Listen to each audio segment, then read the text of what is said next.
День Во заман, время да? войны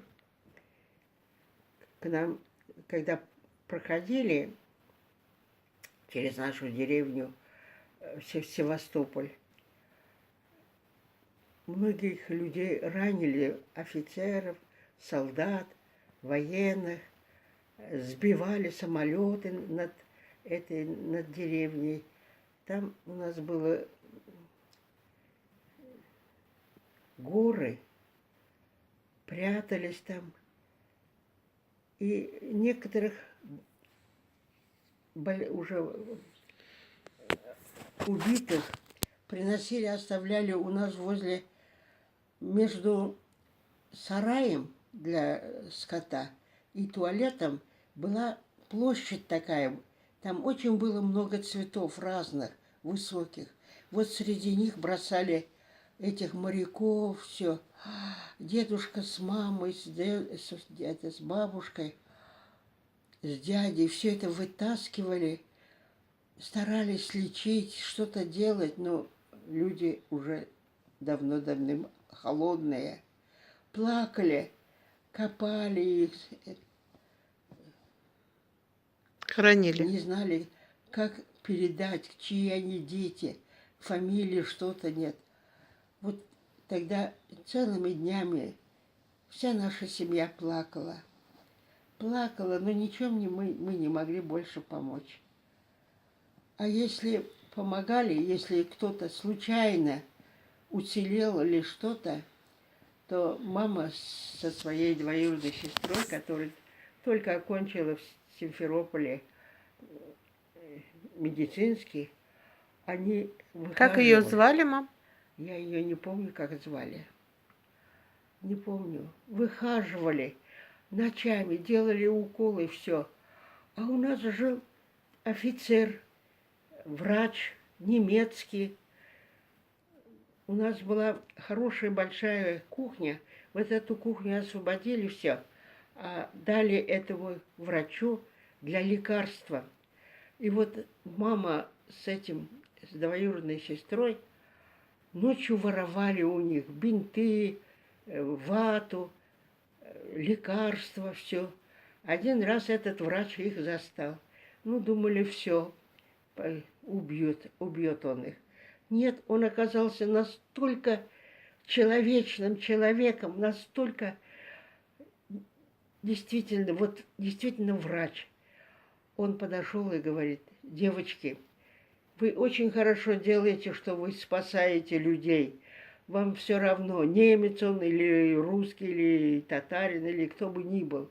Да, он человек, вы спасаете. Но вы воруете неправильно.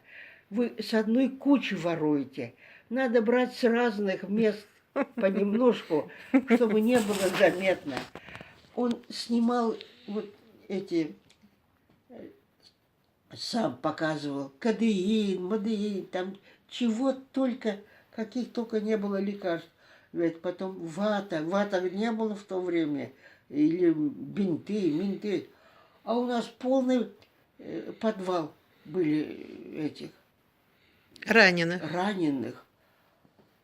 Вот ночью мама с этой сестрой им перевязки делали, и даже там было, не ныли, не кричали, не говорили, что больно, чтобы нигде не было слышно, что они говорят.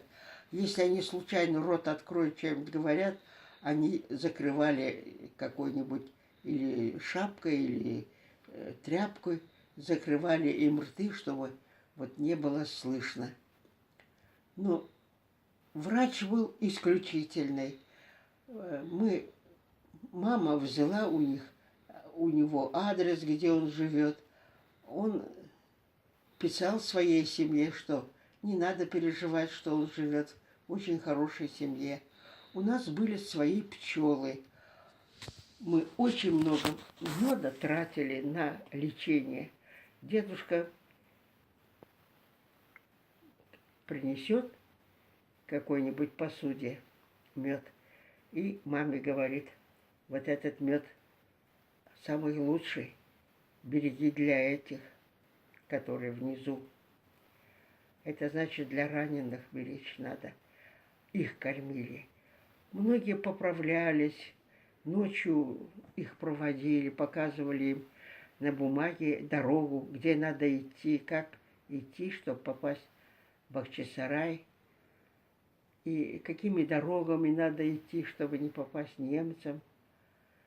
У нас в доме жили несколько человек немцев. Трое у них были лошади. После работы они приводили лошадей в порядок, чистили все. Но я очень много слов выучила по-немецки. Я знала, кто что говорит. Я знала, где будут партизаны, где они остановятся, где будут ловить, где что-то. И вот этот врач это научил меня немецкому языку. И он говорил: ребята, вы немножко потише говорите. Она уже очень много знает. Она своим передает, видимо. Ну, меня не наказывали. Как-то, знаете, после войны я была очень удивлена, почему меня не выкинули или там не расстреляли. Тем более я дочь партийного человека, все. Я поняла, что это были настоящие люди.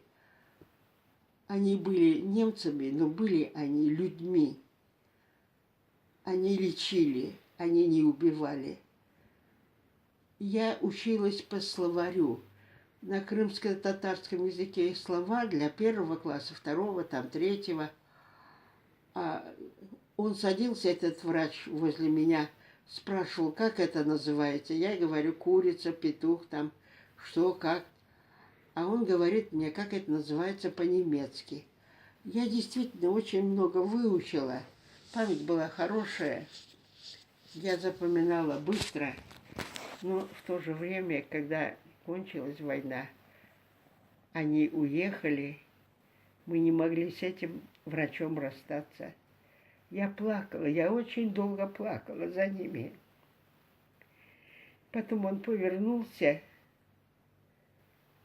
и что-то вот так показал и положил на пол, на землю положил. И говорит: иди сюда. А дедушка с бабушкой не пускают. И говорит: